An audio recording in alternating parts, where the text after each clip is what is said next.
guys, thanks for tuning in to the Straight Out of Prison podcast. This is Season 2, Episode 11. My name is James K. Jones, and this is my story. And I am Haley Jones, and this is his story that has now become a part of my story. So in the last episode, we talked about, prison transformation, how things were rocking and rolling with the honor dorm, how I realized, this was the plan for me all along. I'm supposed to be at Donaldson at West Jefferson in the worst prison in the state of Alabama because of what happened, the transformation with the honor dorm, and then, the prison commissioner coming in and saying this is too amazing. Like, we need one of these in every prison in the state of Alabama. And then Chris went home, and I missed him. But then Cover House became my roommate. Honor dorm is booming. We're working like dogs. I mean, you know how I am. I love having stuff to do, especially in that setting. It's a lot easier to pass your time when you have purpose and you're doing something than it is just to be locked up. Right. And it was just like I don't want to say glorious time because you're in prison, but it was just to be a part of something that kind of changed. And it was like the reach was expanding every day. We were reaching more people. People were getting it, and things were just changing rapidly. And it was so exciting to get to be a part of that. But then just working yourself, I was working myself to death. We all were. Not everybody in there, but those of us that were, I guess, in part of getting it started. And, right. And there was always something. We were always trying to make something better. We got to do this. That didn't work. Let's try this. But at the same time, I was constantly annoyed with everybody. I was constantly offended, constantly just not in a good place. I mean, I had Jesus. I did all the things. I was leading Bible studies and teaching and doing all these small groups and all these things. But there was something wrong with me. Do you think any part of that was Chris leaving and you missing just your kind of partner? And well, I think that had a little bit to do with it. But no, it was, I dealt with the same things when he was. I was jealous of him. Yeah, you said that. I always had issues with people. And I was in a place where our main focus, our main job was people and trying to help people. But if you're aggravated with people, it's hard to do that. Does that make sense? Yes. And it was, I don't know, the results were incredible, but I was always frustrated with the process because it was, the Alabama Department of Corrections is corrupt. So you have the inmates that are corrupt, but then the police, the people that run it, they're corrupt as the inmates. So there was always this battle going on in the honor dorm. So remind me real quick just where you were in terms of your term, how long you had to be there, how long you had been there. Well, I had a 10-year sentence. Okay. But I'd been given time served of 4 years by the judge that they didn't give me. So I was trying to battle that. And then I still had a pending case in Shelby County that we were trying to get resolved. Okay. But then I ended up in 1999, ended up getting a parole date for September.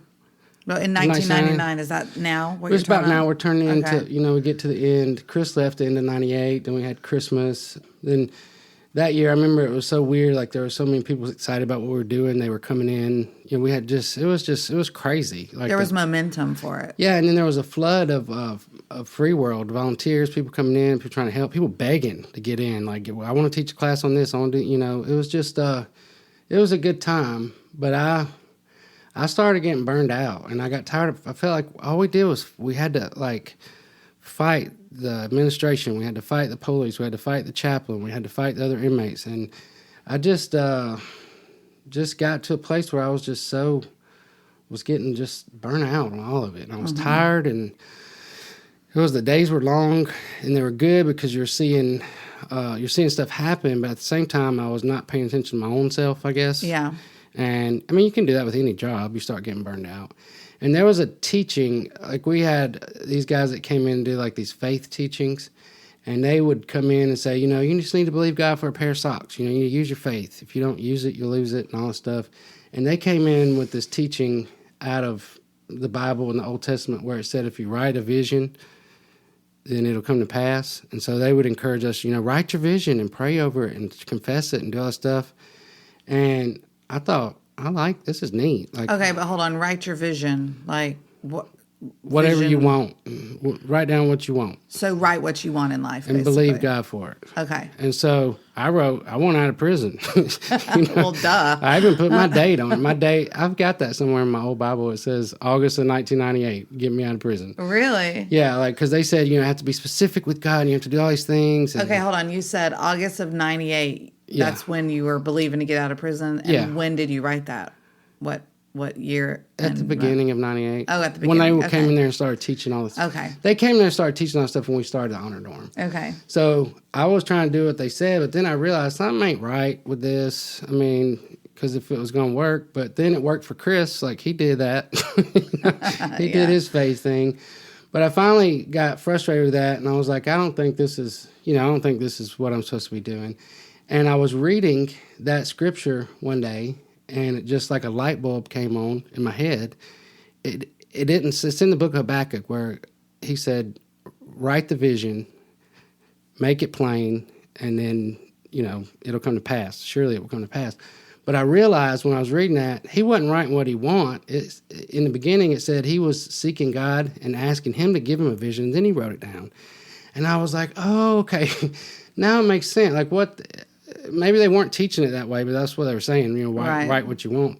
And you don't tell inmates, with criminal thinking, write what you want, because, you're going to want a Rolls Royce and get out of prison and have a supermodel for a wife.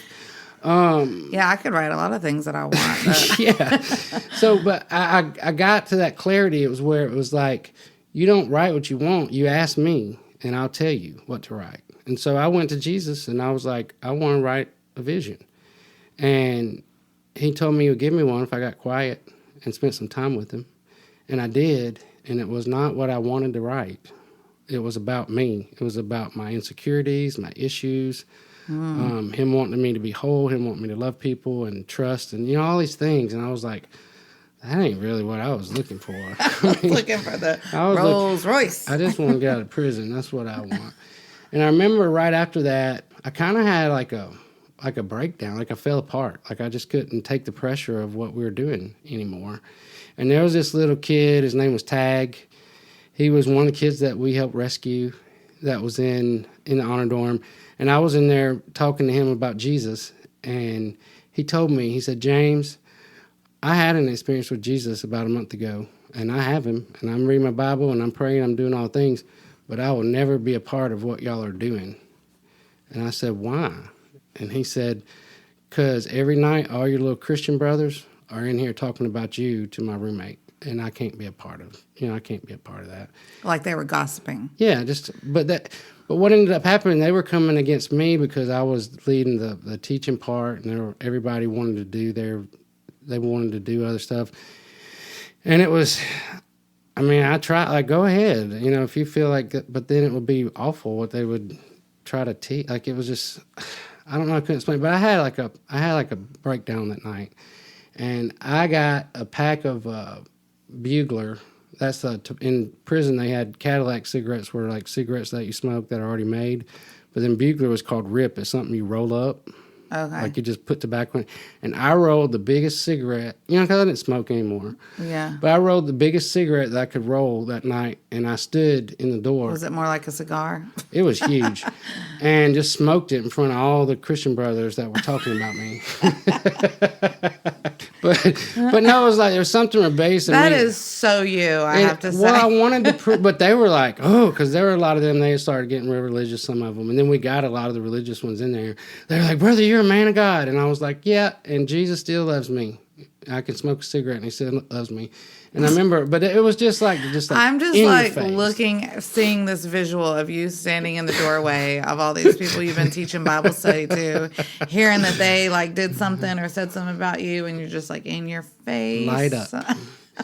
But what ended up happening after that, like then I felt guilty. I felt all the condemnation, maybe the thing wasn't real.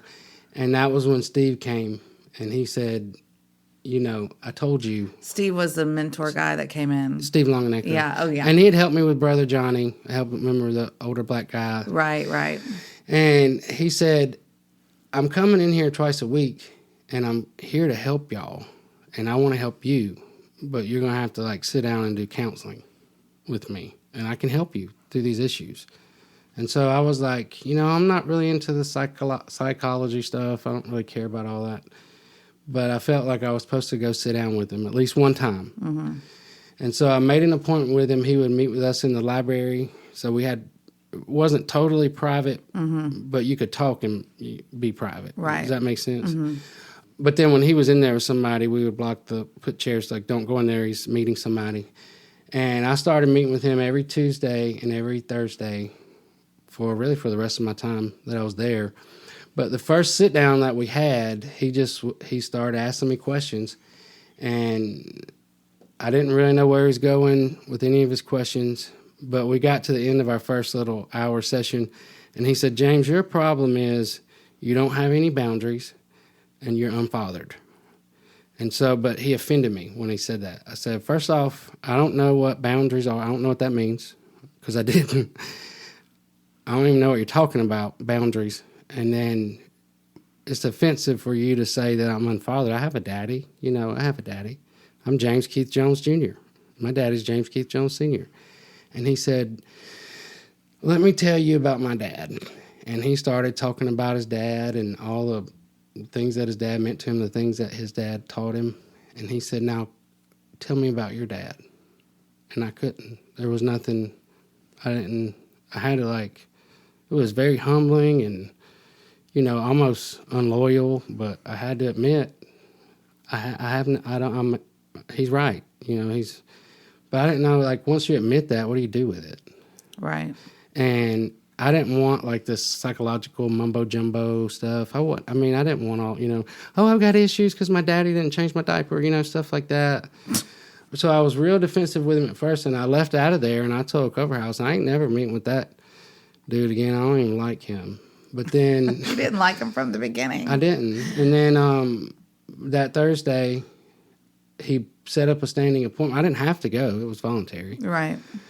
But I felt cut up on the inside for 4 or 5 months. And every time I met with him, I would say, I'm not meeting with him again. And then I would know that I was supposed to.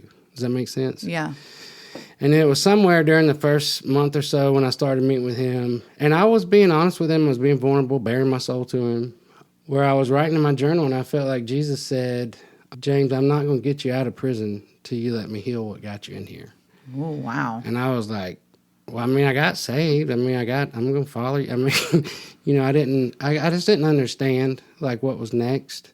But what was next for me was dealing with my issues, and not in a psychological, maybe it is psychological. At the time, I just didn't want all that. Right. Well, I think you're we've talked about this before, real, and you want things real. And if you detect something is not genuine, I guess is another word for it, then you stiff arm it. Yeah, you want it to be something that is or if it's genuine. Some kind of textbook, it's almost like I'd seen, they did a lot of this in Florida, where people would say, I have issues because my mom didn't breastfeed, or, just come up with all these little things, and this is why I'm messed up. And and I'm not saying it's an excuse, but in some ways you think, well, it's just an excuse to be you.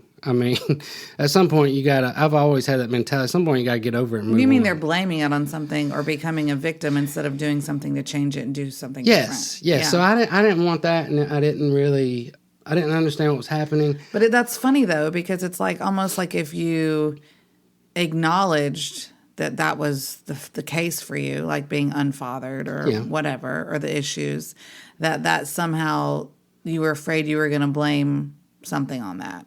Yeah, and it was also, I felt like a dishonor towards my dad, a dishonor towards my mom. Yeah. And facing some of this stuff. And I remember one of the first things he had me do, he put me through a book by a man, Gordon Dalby. He wrote a book called Healing the Masculine Soul, and which seemed a little too ooty booty to me, I wasn't. But some of the stuff he talked about in there, one of the first exercises Steve had me do was to pray and ask Jesus to show me my dad through his eyes. And when I did, it wasn't immediate, but I started thinking about my dad, and it wrecked me because I realized, my dad, he was hurt by his dad. My granddaddy was a provider, and he was going to take care of you, but he was not. he came from a broken home. He ran away from home when he was 13. He'd been on his own all his life, went in the military. And then he loved his kids. He loved his grandkids, but he was a provider. And he wasn't very nurturing. So No. he provided things and money and food, but... That was his way. That was how he did. That was how he did his thing. But then my dad married my mom when he was 18, she was 16. Then they went through a hell of a time, and she ended up breaking his heart and crushing him in ways that, you don't get over that stuff. And so I started realizing all that. And then Steve would want you to come and face, like he called them like family secrets and stuff like that. Like, you don't have to tell everybody your secrets, but you have to tell somebody your secrets. Yeah. Because it's like you can only be as free as you are vulnerable. And you don't have to tell everybody, but you have to tell somebody. Yes. So we went through a process of that for a few months. And then it all kind of happened for me where I was in this season of 2 or 3 months of dealing with this and talking to Steve, and he would give me exercises, and I would write in my journal. And so you were actually sharing these family secrets with him. You were sharing... Just with him. Yeah, things that... I wasn't sharing to everybody, but I was sharing with Steve. Right. I mean, one family secret... maybe it's going to be in one of the future episodes, is that my dad is not my biological father. I found that out when I was 17. Right. So James Keith Sr. is not your dad, and you are James Keith Jones Jr. He is my dad, but he's not your biological dad. He's not my biological father. Him and my mom split up when he was in the Air Force out in Colorado. She got pregnant by another man, but she thought she was pregnant by him, the story went, and then they got back together, moved to Tampa, Florida. I was born, came out with black hair and dark skin, and they're both white people. And then all my life they were hollering Indian. We got Cherokee and Creek and Choctaw and all stuff, and I never understood that. But when I was 17, I found out that he was not. That it was true, that there was somebody else that was my biological father. Okay, this is honestly, y'all stay tuned for this story because it is, in a later episode, because it's one of my favorite stories It's a great story. A redemption story and just like insane. But we'll come back to that. So but that it was part of my issues because my dad was the only one that would tell me the truth about it. And I asked him, "Did you ever meet him?" And he was like, "Well, I met him one time." I said, "Well, what did he look like?" And he said, "Well, he was short and greasy." And so I always had issues because I'm... greasy meaning like black hair, not white. So I always had issues feel like I'm short and greasy because I'm short. I'm not greasy. So this is one of the examples of the family secrets that you just shared with him. One that came out, and then specific. He started off very general, and it was not a rushed process. It was almost like planting a garden. He was like, "We're just going to keep going," and there was something about Steve, though. He's the most gentle man, even to this day. He's the most gentle man that I know. He is, the way he would pray for me and talk to me and talk me through issues and, help me process and, genuinely help me. Which it sounds like you probably needed that because I love what you said earlier about that for 6 or 7 months you felt cut up inside. I did. Because I feel like that really helps, me understand, how it was making you feel. So... It was neat that you had someone gentle that could kind of... It was like I went in there twice a week and he did some kind of surgery on me. And it wasn't a physical feeling, but it was emotional and mental. And, it was that stuff on the inside and just dealing with the stuff. And then, but I would get real paranoid with him because I'd be I would see him on Tuesdays, I'd see him on Thursdays, and then I wouldn't see him. Usually around the weekend, I'd start getting paranoid, thinking, I'm telling all this dude all my stuff. What if he's telling everybody? And I would get, mad at him, angry at him, and then he would confront my behavior. Why would you get mad and angry at him? I would just make up reasons I was trying to find a reason to stop this. Because you felt vulnerable? Yeah, I didn't like it. Yeah. I'd never felt like that before, and I was trying to find a way to stop it, even though I felt like I was supposed to do it. Mm-hmm. And I never stopped. I kept doing it. But then there was a weekend, really it was one of the most life-changing weekends of my life besides when I came to Jesus, where it was like a Friday afternoon, and I said in the last episode, Joyce Meyer sent us all her materials. Yes, that was cool. So she sent us over 1,000 hours of tapes, CDs, books, syllabuses, and I had been going for like the good stuff, like faith and, grace and, all that stuff. But she had this whole package called emotional healing. And I didn't look at any of that stuff because I felt like I don't need any of that stuff. Like we're men in prison. We don't need, that's for girls need emotional healing. We don't need emotional healing. Oh my gosh. But the way it was set up in the honor dorm, I was over all the teaching stuff. So I got to keep all the materials in my cell and the players and all that stuff. Right. So I was in my cell. We would put the stuff out for like 8 hours a day, and then we'd put it up because you couldn't leave stuff out like that because people would mess with it, or just how we did it. But you were in prison after all, yeah. But I kept it in my cell.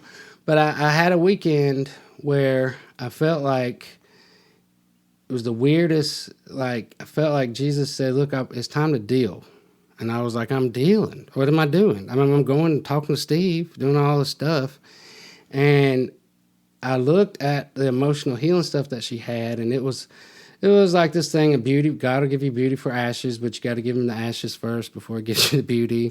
And it was subjects like rejection. I think she called it a root of rejection, and then shame and guilt and condemnation and just all this like stuff that I felt like I don't need any of that. I don't need that. But I was reading in the Bible in the book of John where Jesus said that when he leaves, that he's going to send the Spirit of truth. And there was one scripture in particular that jumped out at me, and he said, and the Spirit of truth will guide you into all truth. And I felt like he was saying, it's time for you to face this stuff. Like, I'm here, my Spirit is here, and I'm with you. If you'll just walk through this process, then there's something better on the other side. And I didn't want to deal with it. But I actually argued. It was just, I think it was a Kairos weekend, so I didn't have a cell partner that weekend because Coverhouse was he was a chapel runner, so when there was a Kairos weekend, he'd be out there all weekend. Yeah. And it was just very clear. I just want you to sit down and start looking at some of the stuff she's got. And it wasn't like great details. It was just she was telling her story of being abused by her father. Mm-hmm. And I got interested in it because she started talking about how she had an experience with Jesus, got married, had kids, but then she had all these issues. Like she was, crazy person when nobody wasn't looking. Right. And in her head, and then how God just brought her through the process of dealing with every issue one by one and how he set her free. And I wanted that. But at the same time, like it was the stuff that Steve was talking to me about and this Joyce Meyer stuff, it was like touching on things inside of me that hurt. Like, I don't want to think about any of this. I don't want to face this. If it hurts, it can't be God, That was my theology. Mm-hmm. But it was that weekend where he said, it hurts, but it's like pulling a tooth. It hurts coming out, but it's healing on the other side. So this is what we need to do. Well, it's similar to you saying you felt like you were having a little surgery every time you sat down with Steve. I mean, it's similar. It was. But analogy. This weekend, it was like 3 full days. I don't even think I left my cell. Like I went through all of her stuff. I faced the fact that I did have issues with rejection. I was rejected by my dad. I was rejected by my stepdad. I was rejected in school. I was rejected in sports. I was rejected, and you start building up these defenses. Right. And then the shame thing, I didn't really understand what that meant, but like she taught me that like you feel guilty about something you did wrong, like because of something you did. But shame is like you internalize this toxic feeling of not something you did, but who you are. And I had a lot of shame. I'm not going to get into any specifics, but, over my lifetime, there was a lot of abuse, things that happened that shouldn't have happened. And she kind of helped me understand that, like God made us to be loved. And any time our parents or people in authority treat us in a way that's not love, it's abuse. And I can't say I was abused. I wasn't abused. But then when she broke down abuse, it's verbal, it's emotional, it's sexual, it's physical, and it's spiritual.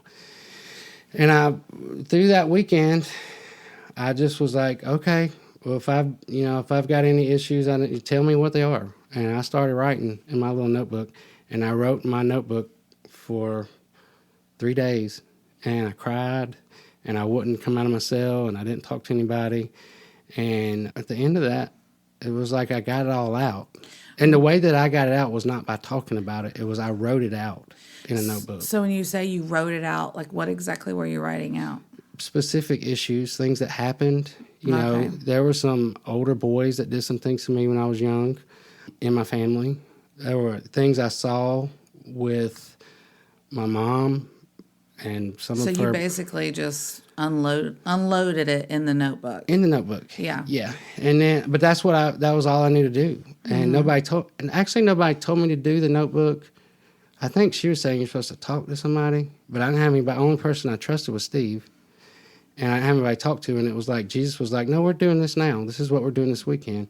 And I got it all out. I literally got it all out. It was like a unloading, but it was a facing truth is what it was. It was facing it and dealing with it and allowing him to heal me and put me back together. And he did. And it was a process, and it's still a process. You know, every stage of life, you know, I got married. I started dealing with issues. I had kids. You know, when Lou was born, I had to deal with some issues.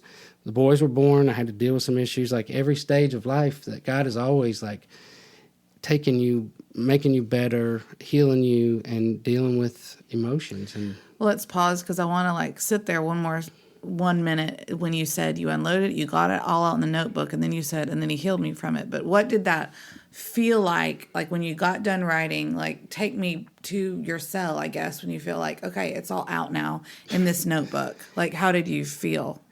I felt light. I felt, I still struggle with the stuff like with my mom and my dad, like being honest about, because you feel disloyal. And, you know, I'm from the South. So what makes you feel disloyal? Because I'm, like, talking about them. Even though you weren't really talking, you were just writing in a notebook.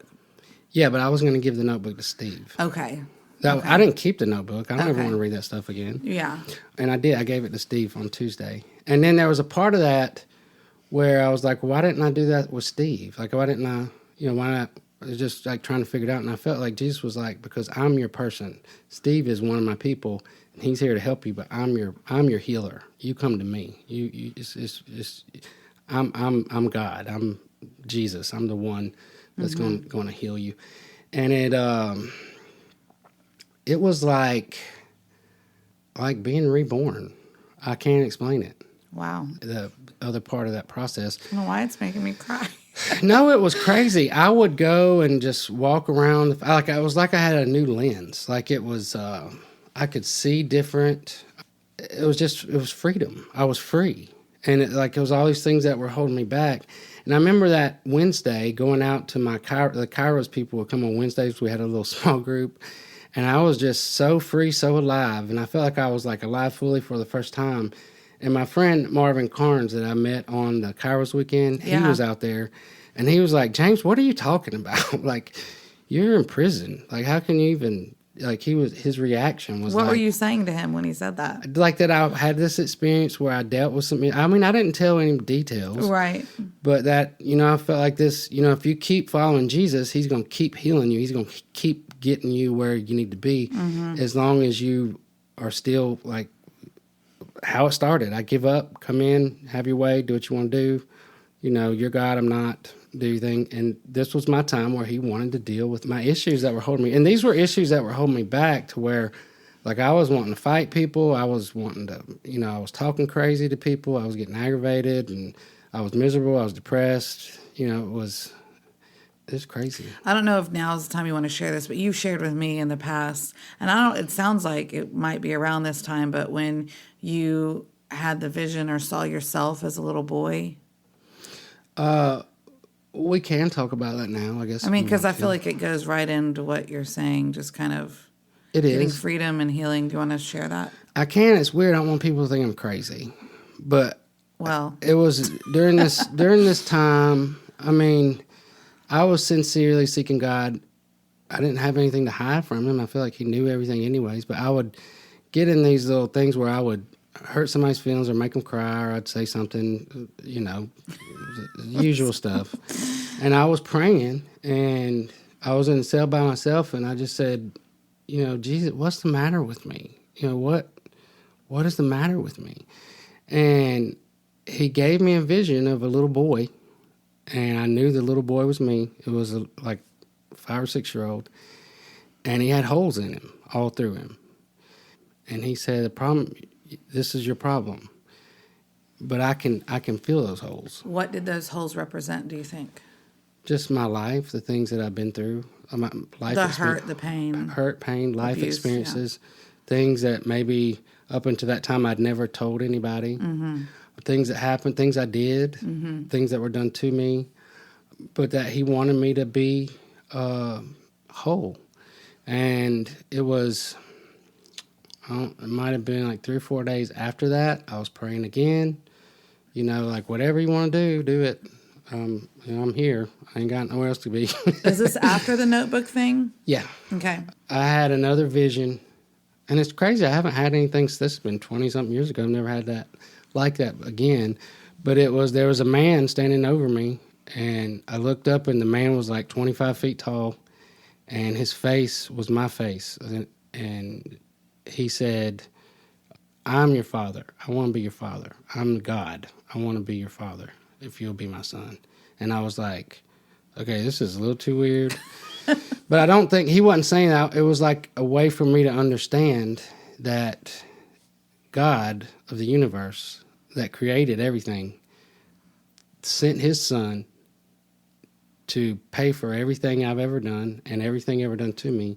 And through that, because of what Jesus did, his crucifixion, being murdered on the cross, dying, being buried, and being raised again, that he can take me to the Father and that I can become a son of God.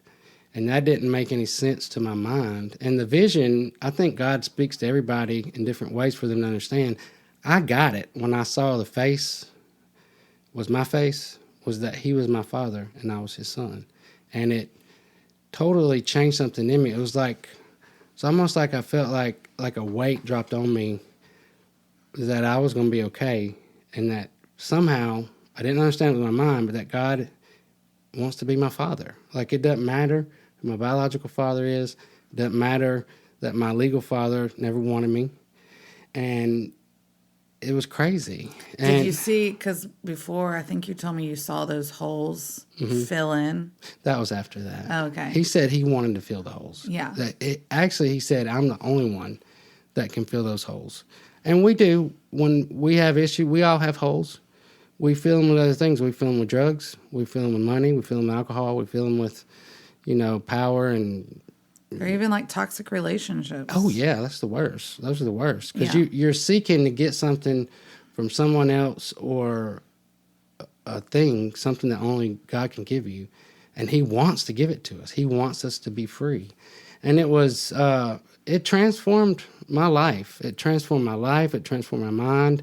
And, maybe when we're talking about doing a companion podcast to this where we just do like a teaching, some of the stuff that I learned, this will definitely be... I actually wrote an article on this. I called it Facing Truth and sent it in to somebody.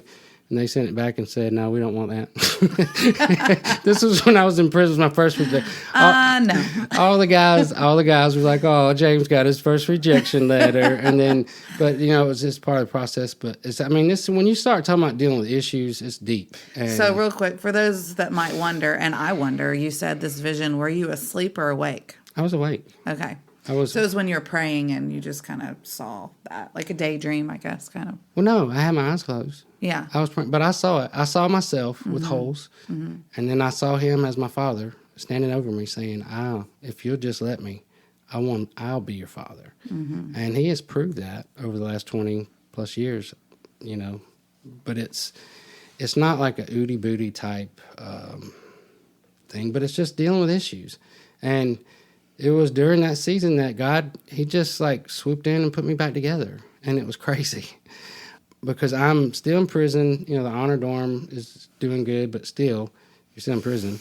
I was more alive than I'd ever been in my life. And it gave me like hope for the future. And I stopped worrying about getting out of prison. I knew I was going to get out of prison when I was supposed to. Right. And after that, I did something. I don't even know how we came up with this. Like, I wrote some of this out, like in a study thing, And I had a friend, Terry Bush. He worked out at the Chaplain, and he had a computer. And so I would write out these lessons, and he would type them out for me, bring them back to me, and make copies for me. So the first ones I wrote out were on like dealing with issues, and they just went they went through the whole prison. And then there was Joyce Meyer had like 4 teachings on guilt and condemnation, and why, that Jesus wants to set us free from feeling guilty. Like he came to free us. And if we mess up, we just need to confess our sin. Like I messed up, forgive me, help me do better, move on. Yeah. Like the freedom, but she like did this detailed, just trying not to try and just trusting, and 7 things that guilt and condemnation will bring you. And I put them into these I still have those. We sent them throughout the whole prison. They were doing Bible studies all over the prison with those 4. I think I did like 10, but those 4 were the ones that like stuck. Like everybody was doing the small groups with the guilt and condemnation in every part of the prison. I was sending them home. I was sending them to my cousin Lisa. I was sending them to my granny. Like I just, don't trust me. Just get a Bible and read it and look at this. You don't have to stay stuck. You wanted that for other people. Oh yeah. But what ended up happening after that, I didn't ever tell my story because they used to let us speak like at certain things or tell, especially in the honor dorm, because we coordinated all that stuff. So if we didn't have a free will person coming in, we would do it. Share a testimony, yeah. maybe? Yeah. So I never really got where I did it like openly and publicly, other than the grace and the guilt and all that stuff. But I started telling my story of what happened to me in small groups of men, like 2 or 3. And it was just... It's crazy, the stories that flooded out after that. Just flooding, just guys. From other people. Yes, like one guy telling me, that his earliest memory was getting molested by his neighbor, and, and how he had never told anybody that. And then just the freedom. We were experiencing freedom at Donaldson Correctional Institution in a way that I've not seen it since. And it may just been because we were all there, and it was like God was just breathing there, and we were all desperate. But there was we did one of these little small groups, and there was a little kid that had been in the honor dorm for like 2 weeks, and he was like, I got to give y'all something. And he ran up to his cell, and he came back, and he had all of his pornography. He brought it down, and he was like, I don't want this anymore. I want to be free. And it was just weird. It was just weird. It was like just God was moving, and people were getting healed, and people were getting out of prison, and people were getting set free.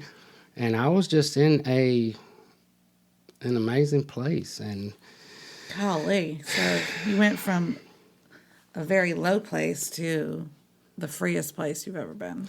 Well, I always say we think we got ourselves together, like we got it. I got this, I'm good. But usually when you say that, it means that you don't. Yeah. And I learned that in working with guys at the Foundry. Like when you think you got all together and you have all the answers, and that's usually a good sign that you don't. And there's actually a scripture in one of Paul's letters where he says, if you think you're standing so strong, you need to be careful, because that means you're fixing to fall. So we all you need to approach stuff like this, like in the spirit of humility. And, I know the work that God's done in my life. I know I've seen the miracles, the then and since then, but I always have to stay, stand back and be humble, right, and know that, this ain't about me, it's about him.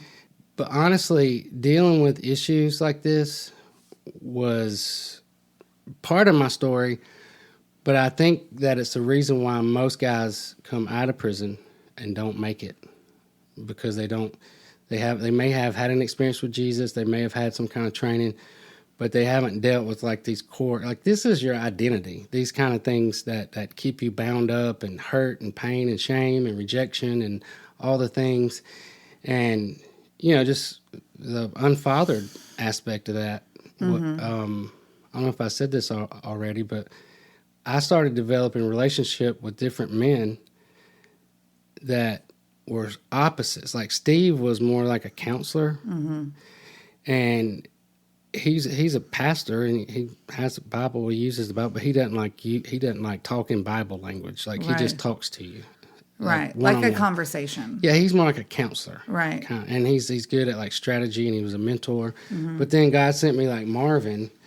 He was a person that was like a father to me, but in a different way, because he was more like real. Like, this is what we're going to do.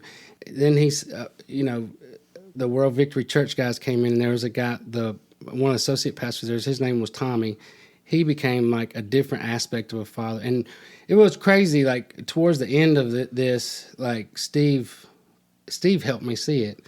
Like, you got like 7 men that love you, that you love, that you're getting different things from them. And that you respected. And I did for different reasons, yeah. But that I would have got from my daddy if he had been present in my life. Like, my dad would have been my person. But now God was not going to give me another daddy because he wanted to be my daddy. Like my Father in heaven. Right. But he gave me these people, these men, that were giving me different aspects, like helping me grow up and become a man. But out of all of them, Steve had the most influence because he was like my anchor. Well, it's like he helped you see what you just said. He was able to see what was happening and kind of like... And it was amazing. Yeah, show you what was happening. Yeah. And I was able to, help other people, start that process. And there's a story, I always go back to this when I think about the importance of being a daddy. We were just in church just this past Sunday where they gave a statistic on, like, if mama comes to Jesus, then there's an 18% chance that the rest of the family is going to follow. If the kids come, there's a 23% chance. But if daddy has an experience with Jesus in a family, there's like a 94%. Yeah, 92. But over 90%. A lot higher than the others. Probability that the rest of the family is going to follow. So daddies are important. Yeah. But in our culture and in our world, I came into the world during the 70s. That was after the 60s and the sexual revolution and all the things. That was when men became not important. And families started falling apart. My family fell apart. Like, I never... But there was a story of a prison chaplain that started out in prison, and one of the things they do in all the prison chaplains is to get people in there is they offer things like books and Bibles and cards. So you can't buy cards when you're in prison. Like if your mom was having Mother's Day or birthday, Father's Day, all that stuff. Yeah. So her first time that she was in there, she bought... There was like 1,000 people at the camp. She bought 1,500 Mother's Day cards, and they were all gone. She ran out. Mother's Day, they got the cards. So Father's Day comes, like 2 months after Mother's Day? This was her first year. She ordered 2,000 Father's Day cards because she thought, with all these Mother's Day cards, they're gone. Now we're going to Father's Day. Guess how many Father's Day cards got taken? How? None. 0. Whoa. And these are inmates in prison. It's like... Wow. And that just... It's crazy, but it's true. Like, if you are... Wow. If you're unfathered, no wonder you end up in prison. I mean, you don't have... I'll say this and I'll get off the subject. There was a study, those little preserves over in Africa... where they keep the animals. The preserves? Oh, okay, yeah. They call them or are they preserves? Or reserves, maybe? Reserves, whatever. It's where they keep a forest. They keep it, and they don't let people hunt. Like, they let the animals live and roam. Yeah. But it's big, it's thousands of acres. Yeah. So they were getting overpopulated with elephants. So they decided, we're going to take the older elephants and move them somewhere else. So, because the younger ones are going to live longer. So they took out all the daddy elephants. They took them out of the thing, and they moved them somewhere else. And the little elephants, they went crazy. They started charging people. I mean, this is a documentary you can look at. It's fascinating. But it was they didn't have any guidance. They just went crazy. They started ramming people. They did all kind of just went crazy.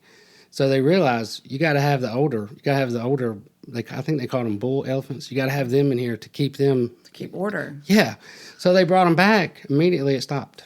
Like, the problem stopped. Wow. But no, I do that sometimes. I was in downtown Birmingham right after I watched that documentary, and I saw some little gangs doing their little thing, and I was just like, it's them baby elephants. This is our problem in our society. Wow. Yeah. Daddy's, father your children. Do your thing. I don't want to get too off on that. But bottom line, going through this process, dealing with my issues, I always said I didn't want to be religious. That was always my thing. Well, right before this, I wasn't part of a denomination, but I'd kind of made up my own religion. I was doing my own thing. I got all these things that, And you're saying that wasn't good? No, because it was covering up the other stuff. I'm not saying like this. It was covering up the stuff that you said that you needed to deal with? Yeah, that Jesus wanted to deal with. Yeah. He wanted me to be free. And it was extreme, and I was in a place where I had the time to do it, so I'm very thankful for that. But I doubt that I could have been like very successful getting out of prison, having a relationship with Jesus without doing some of this stuff. Yeah. And then towards the end of that, I'm approaching, my final days as inmate Jones. Well, we don't know that yet. You 190063. were, but I don't think we've said that yet, have you? Well, this was towards the end. This was beginning in 1999, towards the end, about 6 months out. So it would have been, it was hot. So, I remember when it happened. I was praying one morning, and I felt like Jesus said, I need you to stop seeing yourself as an inmate. So I was like... Even though you were still an inmate. Yeah, it was weird. And so I didn't pay it any attention. And usually when God's trying to show me something, if I don't respond, he'll just keep showing me. Mm-hmm. And it went on for like 2 weeks. Like, I need you to stop seeing yourself as an inmate. And I was like, all right, this is annoying. Like, I am an inmate. I have on white Alabama Department of Correction clothes that say Jones 190063. When I look around, all I see are prison walls and razor wire. When I'm outside, I look up, I see guards with guns. I see double fences. I see the police telling me what to do. And when they call me, they don't say, Mr. Jones, please come to the front. They say, Inmate Jones, 190063, report to wherever you need to report to. That's who you are. That's your identity. Yeah. So he said, I need you to stop seeing yourself as an inmate. And that was confusing to me because I was like, how can I do that? How can I do that? And he said, I need you to see yourself the way that I see you. So I said, okay, well, how do you see me? And he said, I see you as my son. And I was like, I know that, but and he was like, no, go to the New Testament. Don't look at the Old Testament. Start at the letters, read through. And I did. And everywhere in there, it says that's the whole point. What are the letters, real quick? The letters are, they're called the letters because, the Bible is written in sections. But in the New Testament, after Jesus, the Gospels are Matthew, Mark, Luke, and John. In the book of Acts, that's where they started the church. Mm-hmm. And then mostly the Apostle Paul, some were written by Peter, some were written by John.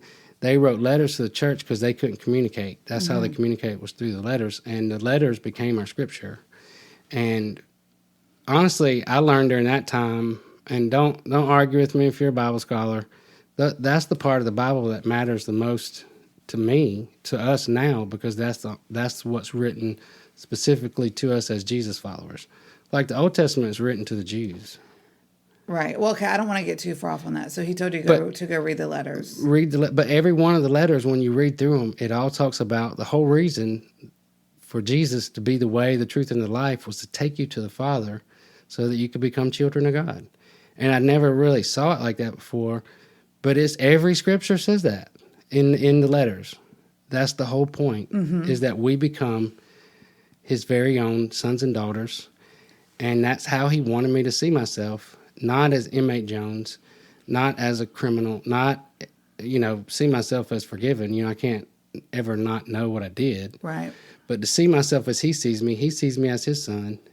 And that was crazy. I was like, I don't even make no sense. But I started, it was just between me and Jesus. I didn't tell nobody else about it. I didn't even tell Steve because I thought it was stupid. But every time somebody said inmate Jones or inmate anything, or I thought of myself as an inmate, I would say out loud to myself, I'm a son of the living God. You would say out loud to yourself? Yeah, I wouldn't say. That was like, must have been all the time. Because don't they say, inmate Jones here, inmate Jones there? 15, 20 times a day. But no, I mean, I would just mumble, I'm a son of the living God. But I told myself that. I'm a son. They're calling me inmate Jones, but I'm a son of the living God, even though I still was an inmate. It's interesting because I don't even think about that literally it's true that gets you in your head. If every time someone addressed you, it's inmate Jones, whatever your number is, or inmate whatever, it like gets drilled in your head that that's who you are in prison. I mean, not that you don't know that, and you can translate that it's your identity, I into guess. other things. You are a victim of this or a victim of that or this, whatever, but you're not. Right. If you have Jesus, you have life. And he wants to change. But my point in saying all this was that was a process. I did it for like 6 months. And I literally stopped seeing myself as an inmate. And when I got out of prison, everything they said would happen to me didn't happen. Like they say, you're going to fall apart. People are going to look at you. You're going to go to McDonald's and lose your mind because you're not going to know how to order food. You're going to panic in stores. You're going to panic here. You're going to be awkward.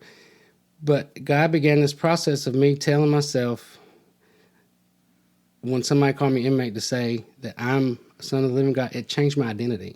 Right. Like this stuff that I went through during this time where, I call it I fell apart, but then he put me back together the right way, like how I should have been put together to start with. Then I changed the way I saw myself, and I told myself that. Then I started believing it. Then I didn't have those problems when I got to prison. That's neat. It changed your identity, like from within, how you thought of your identity. Yeah. Which is... And nobody else can do that for you. Jesus can do it for you, and you can agree with it or not. But it was a process. It's still a process. Don't get me wrong. When I'm going through something now, it's hard. But you remind yourself, I am who God says I am. I can do what He says I can do, and I can have what He says I can have. So I guess in the next episode, we'll talk about my final days as inmate Jones 190063. Is it weird that I'm excited for you that you're getting out of prison, even though you've really been out for a while? Well, I didn't know. I had a parole date, and it was my first parole date. Yeah. But God, remember I told you about the committee of men that I felt like He sent me? That was going to be the game changer for that. Can't wait to hear. And, Steve, we'll talk about it in the next episode. Yeah, awesome. But, we're going to wrap that up for today. That's good, yeah. You ready to go deal with some issues? I'm ready. Face some truths? I'm ready. Got my notebook. Well, we appreciate you guys. Thanks so much for tuning in. Thanks, guys. See you soon. Bye-bye. Hey, guys. Thanks so much for tuning in to the Straight Outta Prison podcast. For more exclusive content, head over to our website, teamjones.co/podcast. Yes, you can subscribe by clicking on the Become a Patron button, and that's going to get you access to our For Real Reel, which is very different than the highlight reel. Some very juicy content there. Good stuff. Or you can look us up on Facebook and Instagram, Straight Outta Prison Podcast. Yes, that takes the story to a whole new level where you can see some of the people that James talks about in his story and see some of the places that he's been. I've been loving it, and you will too. Prison recipes. Yeah, all the things. Good stuff. We'll see you soon, guys. Thanks. Bye. Bye-bye.